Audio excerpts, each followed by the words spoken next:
नमस्कार दोस्तों, स्वागत है आपका ए टू जेड स्टोरीज अद्भुत ऑफिशियल पर। साधु संत फकीर गुरु रहबरों की सदा ही जय जयकार। एक समय की बात है, गुजरात के अंदर एक भरूच शहर है। भरूच शहर में मंगलेश्वर नामक गांव है। उस गांव के साथ में नर्मदा नदी एक स्थान के दो हिस्से करके टापू बनाती है।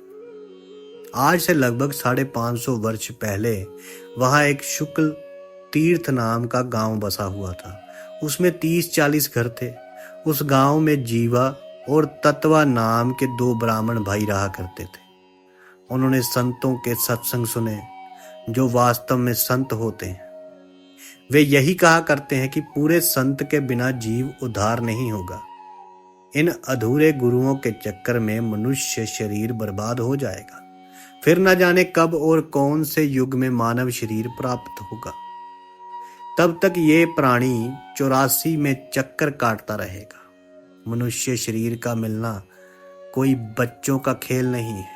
इसको ऐसे ही गंवा देना ये कोई समझदारी नहीं। अब उन दोनों भाइयों ने फैसला किया कि बात तो ज्यों की त्यों है कि ये मनुष्य शरीर का मिलना कोई बार बार नहीं होता। यदि इससे सत भक्ति ना हुई तो इसकी कोई कीमत नहीं है। यदि इससे मालिक की भक्ति हो गई, सत मार्ग मिल गया, तो इसकी कीमत है, नहीं तो मिट्टी का मिट्टी है। उन्होंने पहले किसी संत से उपदेश ले रखा था, परंतु जब सुना कि पूरे संत के बिना जीव उद्धार नहीं है, तो उन्होंने सोचा कि हम पूरे संत से उपदेश लेंगे। अब पूरे संत की क्या पहचान हो। जहां भी जाते हैं सभी संत अच्छी बातें बताते हैं, परमात्मा की महिमा गाते हैं। हमें तो बहुत प्रिय लगते हैं। हमें पता ही नहीं लगता कि इनमें अधूरा कौन है और पूरा कौन है, क्योंकि वे स्वयं विनम्र आत्मा होती है। वे प्रभु को चाहने वाली आत्मा होती है। उनके अंदर विशेष कसक होती है, परंतु उनमें विशेष विवेक नहीं होता। उन्हें सोचा क्या फैसला करें। अपने आप ही मन में फैसला लेते हैं। एक सूखे वृक्ष की टहनी जो बिल्कुल सूख कर जलाने योग्य हो चुकी थी, उसको अपने आंगन में जैसे पौधा लगाते हैं ऐसे लगा दिया और फैसला किया कि इसमें सभी महापुरुषों के चरण धोकर उनका चरणामृत डालेंगे, जिसके चरणामृत से ये टहनी हरी हो जाएगी। हम उसे पूर्ण संत मानकर उपदेश कर ले लेंगे और समर्पण कर देंगे, अन्यथा नाम नहीं लेंगे। जिन महापुरुषों के बड़े बड़े आश्रम बने हुए थे उनके पास गए, उनको घर पर पधारने की प्रार्थना की। कुछ के महापुरुष उनके घर पे आए, उनकी सेवा की, भोजन करवाया और चरण धोकर चरणामृत को उस सूखी टहनी में डाल दिया। जो गरीब के घर पर नहीं जा सकते थे, उनके चरण धोकर चरणामृत घर पर ले आए और सूखी हुई टहनी में डाल दिया। परंतु वे टहनी हरी ना होकर गलनी शुरू हो गई। उन्होंने लगभग 1 वर्ष तक ये तरीका अपनाया, परंतु कोई भी संत ऐसा नहीं मिला जिसके चरणामृत से वे टहनी हरी हो जाए। फिर दोनों भाई बैठकर कहते हैं कि हे प्रभु, हम प्राणियों को मनुष्य शरीर भी मिला, परंतु ऐसे समय में मिला कि कोई पूर्ण संत नहीं है। हे दाता, इससे अच्छा तो हमारे इस शरीर का अंत कर दो। बाकी का जो हमारा मनुष्य शरीर का समय है, कभी ऐसे समय में देना जब कोई पूर्ण संत पृथ्वी पर आया हो, नहीं तो इस मिट्टी का कुछ नहीं बनेगा। प्रार्थना करते थे और रोते थे, विलाप करते रहते थे। कई महीने ऐसे बीत गए। अब वे दीन दयाल अंतर्यामी सतगुरु कबीर साहब भक्त आत्माओं की तड़फ को देखकर वहां शुक्ल तीर्थ पर पहुंच गए। जीवा और तत्वा के मकान के सामने से निकले। जीवा बाहर खड़ा था।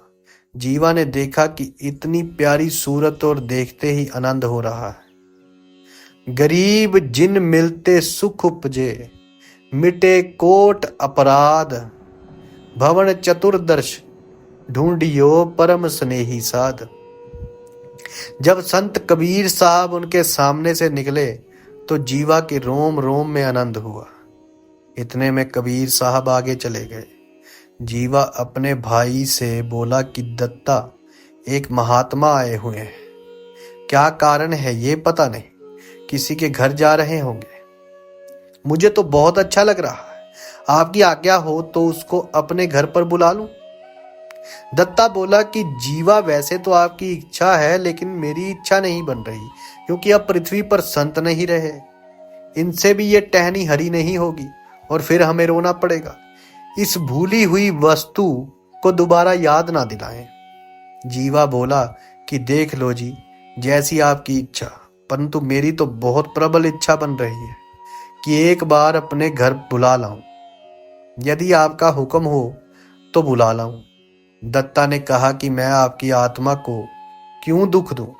जब आपकी श्रद्धा बनी है तो संत आ जाए तो अच्छी ही बात है।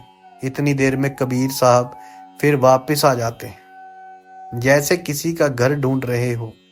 जिसकी सच्ची श्रद्धा परमेश्वर में लग जाती है, उनको शरण में लेने के लिए परमात्मा ना जाने क्या कारण बना दे, स्वयं प्रकट हो जाए या फिर अपना संत भेज दे। जब जीवा के मकान के पास आए तो जीवा दंडवत प्रणाम करके बहुत मृदु भाषा में बोला कि हे परवरदिगार, दास की झोंपड़ी साथ में ही है, एक बार पग फेरा कीजिए, चरण रखिए दाता। कबीर साहब तो उसी उद्देश्य से आए थे, अपना उद्देश्य पूरा करना था। अंदर प्रवेश कर गए, साहब के लिए बैठना दिया। कबीर साहब बैठ गए।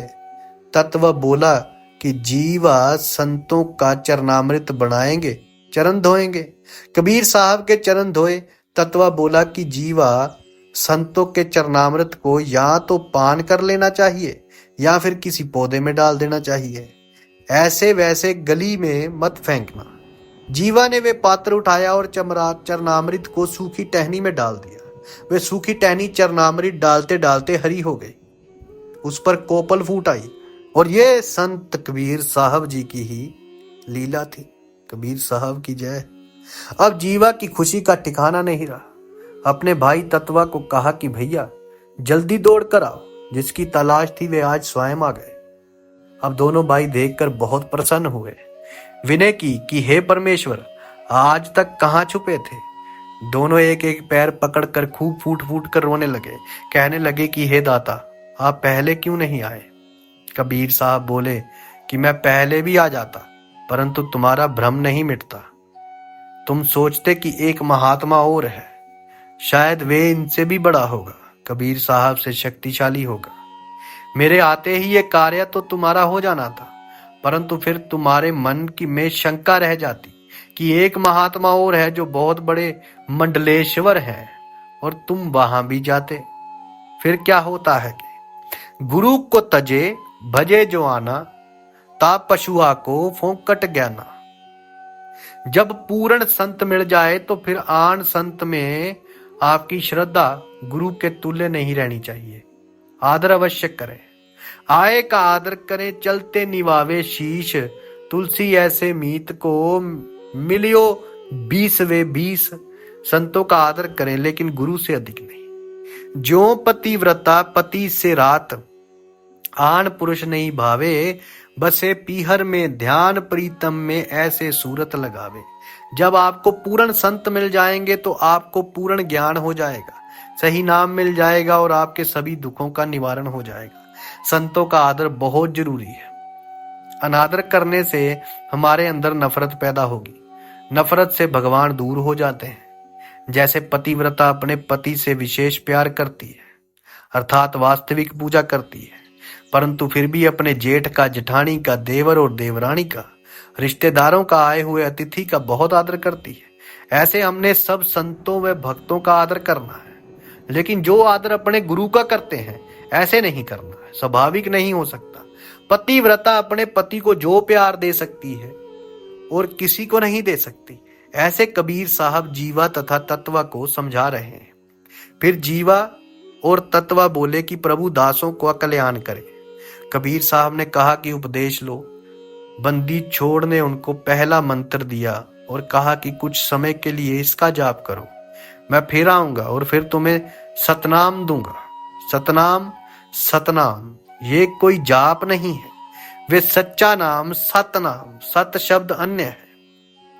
यदि कोई संत ऐसा सतनाम जाप करने को देता है तो वो संत ज्ञानी नहीं है।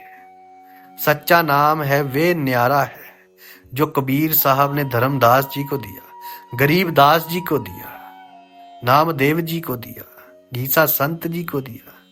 वे सतनाम है।